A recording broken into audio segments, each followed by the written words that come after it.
Mamadou Touré, ministre de la Promotion de la Jeunesse et de l'Emploi Jeune. Il est également le porte-parole adjoint du gouvernement. Bonsoir, monsieur le ministre. Bonsoir. Merci d'être avec nous sur notre plateau. Merci de nous avoir invités.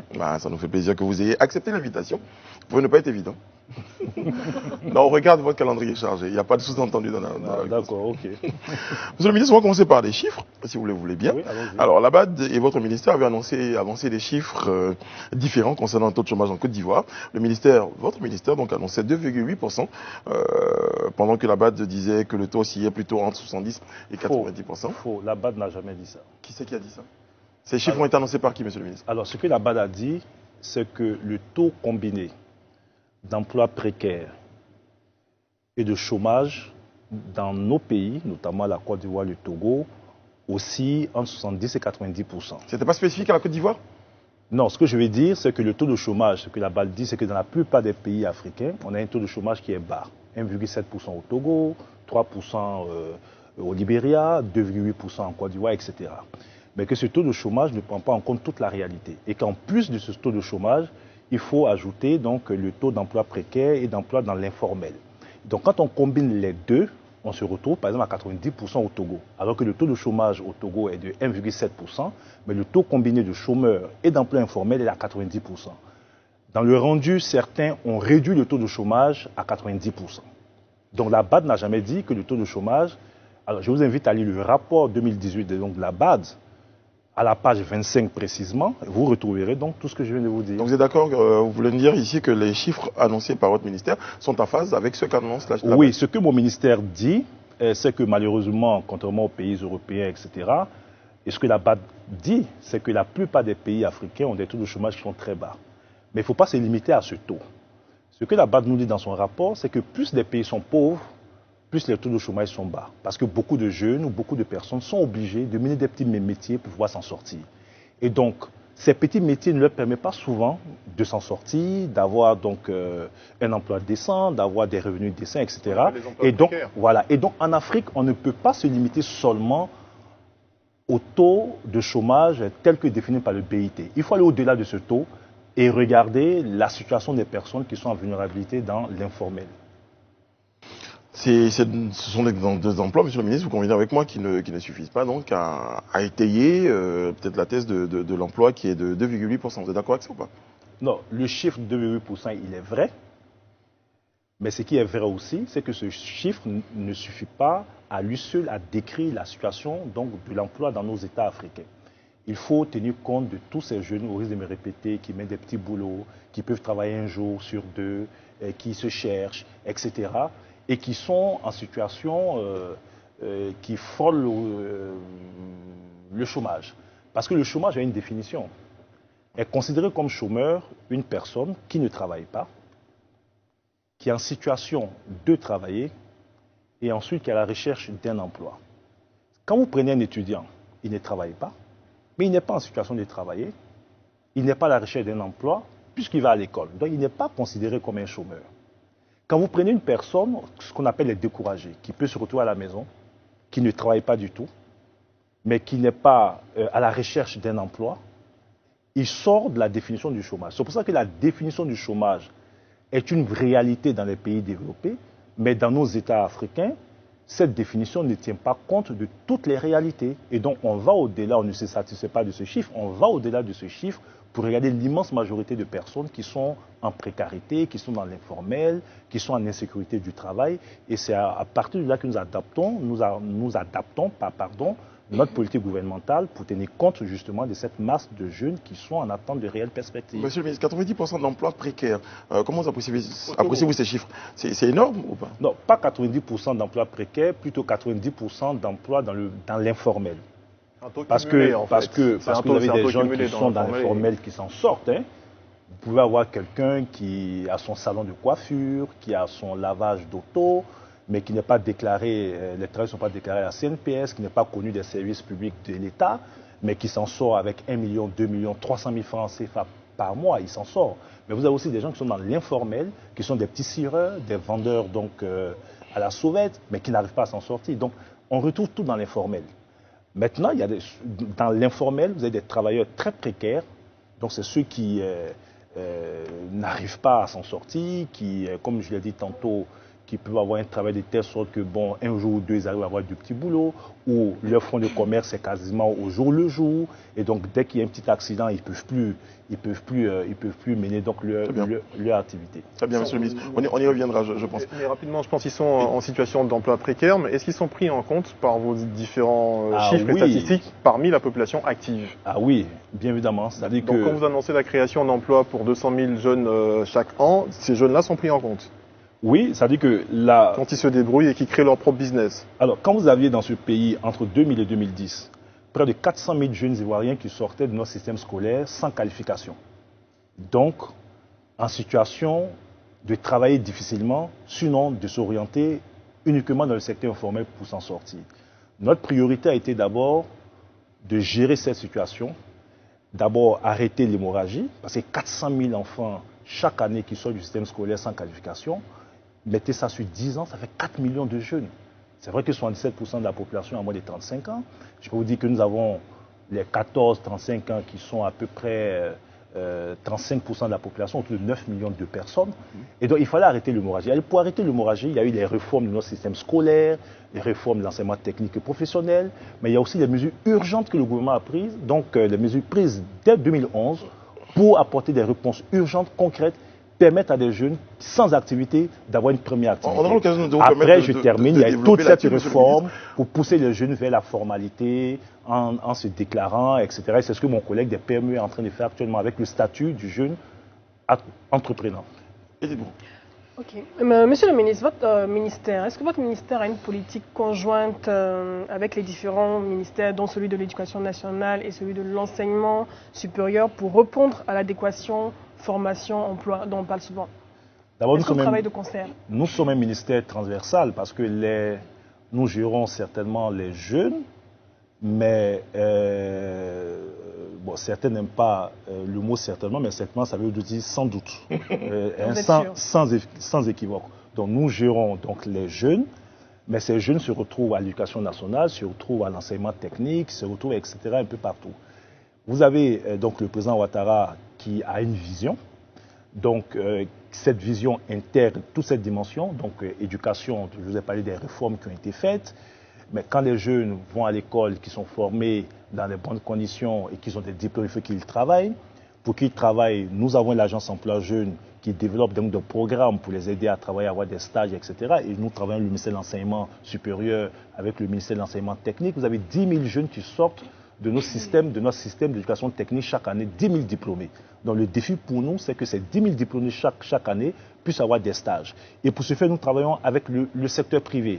Parce que la mobilisation des postes de stage, c'est aussi bien dans l'administration que dans le secteur privé. Donc nous sommes un ministère qui est obligé, dans le cadre donc de la coordination de la politique gouvernementale en matière des jeunes, de travailler avec tous les ministères sectoriels parce que quasiment tous interviennent sur les questions donc, de jeunesse ou de création d'emplois. Est-ce à dire qu'au niveau de l'agence emploi jeune, vous n'attendez pas que les étudiants sortent du système après leurs études pour déjà les confronter à cet environnement? Vous êtes déjà dans les écoles avec des guichets, agences emploi jeune, pour déjà les habituer à se préparer en fait au monde de l'emploi. Une décision importante a été prise par le président Hassan Ouattara, c'était en début d'année avec le Premier ministre Amadou Gon Coulibaly, c'était l'ouverture des guichets emploi dans toutes les universités, grandes écoles publiques et privées.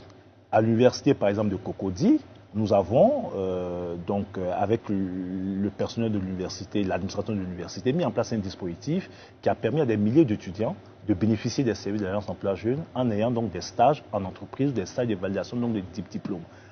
Nous sommes en train d'ouvrir des bureaux à l'INPHB donc de Yamoussoukro. J'ai moi-même échangé avec le directeur général de l'INPHB et nous allons le faire dans toutes les universités publiques pour prendre en charge les besoins des jeunes dès le départ. Il ne faut pas forcément attendre que le jeune arrive en fin de cycle ou en fin d'année pour lui chercher un emploi, mais dès l'entame donc de son année d'études, à partir du moment où nous savons que 6 mois ou 9 mois après, il finira par avoir un examen qui va lui demander un stage, le jeune doit être pris en compte. Alors, parlons concrètement de vos activités sur le terrain. Le 1er août 2019, il y a eu le lancement de l'axe 4 du programme social du gouvernement, dont l'objectif justement était d'insérer 500 000 jeunes sur la période 2019-2020. Où en êtes-vous justement avec ce projet et comment est-ce qu'il se décline sur le terrain? D'accord. Alors 500 000 jeunes, c'était l'objectif qui nous avait été assigné. Mais à partir de cet objectif, dans l'approche... A-t-il été atteint d'abord? Ben, je vous réponds. Donc, dans l'approche, nous avons échangé avec le secteur privé parce qu'il faut mobiliser les opportunités auprès du secteur privé. J'ai fait le tour de tous mes collègues ministres pour voir les opportunités dans chaque ministère. Et au bout du processus, nous avons pu mobiliser 346 000 opportunités d'insertion des jeunes, stages, entrepreneuriat, tout ce que vous voulez, TIMO, travaux intentionnels pour 141 milliards de francs CFA. Donc du coup, les 346 000 opportunités deviennent notre objectif à partir des ressources qui ont été mobilisées tant au niveau national par le gouvernement qu'auprès des partenaires au développement. La BAD, par exemple, va injecter près de 45 000 milliards dans ce programme. Donc de façon concrète, en 2019, jeunes n'ont pas été insérés. On avait un objectif de 77 000 jeunes à prendre en compte dans nos différents programmes. Nous avons pu faire 73 000 jeunes. En 2019, le secteur privé et l'administration publique, avec tous les concours qui se font, le recrutement exceptionnel au niveau de l'éducation nationale et les enseignants qui ont été recrutés par Mme la ministre Kandia Camara, secteur privé et l'administration publique, c'est près de 80 000 jeunes qui ont eu une opportunité d'insertion. Si vous faites 80 000 jeunes, plus les 73 000 jeunes que le dispositif de l'Agence emploi jeune à qui le dispositif a pu donner donc des possibilités d'insertion, c'est près de 160 000 jeunes, rien que pour l'année 2019. On avait l'objectif d'un peu plus de 200 000 pour 2020. Il y a eu donc la Covid qui a ralenti notre dispositif. Nous avons réorienté nos objectifs, nous avons revu nos objectifs donc à la baisse. Nous pensons que d'ici la fin de l'année, c'est près de 80 000 jeunes que nous pourrons donc gérer. Et étant entendu que le président veut que le programme social du gouvernement s'étende après même 2020, nous estimons qu'à partir de 2020-2021, il y aurait des objectifs, plus les autres opportunités qui seront mobilisées, nous pourrons donc les poursuivre. Monsieur le ministre, j'ai juste envie, pour corroborer tout ce que vous êtes en train de nous dire, de vous poser une question à deux volets. Le premier volet, c'est est-ce que tout va bien au niveau de l'emploi pour les jeunes en Côte d'Ivoire? Visiblement, quand on entend vos chiffres et comment je vais parler sans langue de bois. Nous sommes dans une situation difficile. Un pays qui a connu une grave crise entre 2000 et 2010. Où toutes les ressources étaient orientées vers la sortie des crises. Je peux vous dire par exemple très concrètement qu'en 2005 et 2010, c'est 200 milliards par an dans le budget national qui s'est consacré à la sortie des crises. 1000 milliards entre 2005 et 2010. Ces 1000 milliards qui auraient pu en ce moment-là servir à construire des hôpitaux, à faire des écoles, à insérer les jeunes. On n'a pas eu de politique cohérente en termes d'insertion des jeunes pendant 10 ans à cause de nos turpitudes politiques des crises. Mais depuis 2011, nous avons d'abord la vision du chef de l'État, son Excellence Alassane Ouattara, et nous avons un programme gouvernemental. Le programme social du gouvernement, l'Axe 4, se décline en 4 composantes. Entrepreneuriat, développement des compétences avec l'apprentissage, etc. Les TIMO, les stages. Je demandais juste si tout allait bien. Hein.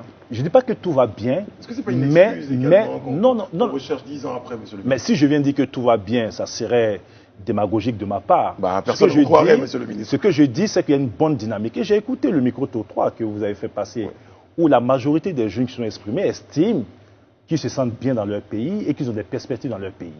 Donc, le plus important. Il y a une jeune dame qui a eu un stage grâce à l'agence emploi jeune. Oui, mais quand vous avez 9 millions de jeunes dans ce pays, et qu'en 10 ans, nous avons pu créer 2 800 000 emplois, dont 1 800 000 emplois pour les jeunes. Mais ce n'est pas suffisant, parce que vous avez 9 millions de personnes en Côte d'Ivoire qui ont entre 15 et 35 ans. Alors, nous ne disons pas que nous avons tout fait, nous disons que la Côte d'Ivoire a renoué avec des politiques cohérentes et il y a des résultats concrets. Vous partez dans toutes les régions du pays aujourd'hui, vous trouvez des jeunes. Il reste beaucoup à faire. Il reste beaucoup à faire. Alors, deuxième volet de ma question, si vous me permettez, Brice. Donc, où est-ce qu'on en est avec le projet Agir pour les jeunes, qui a été évoqué à l'occasion de la visite du président dans le Moronou, au cours de laquelle vous avez annoncé la mise à disposition de 317 millions pour les jeunes. Le projet marche bien. Là, je peux vous répondre avec beaucoup de certitude. 10 milliards l'année dernière. Nous avons ciblé 19 500 jeunes. À l'arrivée, c'est 23 000 jeunes qui ont bénéficié donc de ces financements. Agir 2. Là, depuis le mois d'août, nous avons lancé les inscriptions pour la 3e phase d'Agir. 10 autres milliards de francs CFA. Donc, dans le Moronou, c'est des jeunes qui ont bénéficié donc de chèques. La semaine prochaine, dans la Maraoué, près de 900 jeunes vont bénéficier donc de chèques. Ce qui est important pour nous, ce n'était pas seulement de distribuer des chèques aux jeunes. Parce que beaucoup de jeunes auraient pu prendre cet argent pour aller faire autre chose. On a vu. Je ne lance pas de pierre dans le jardin de qui que ce soit.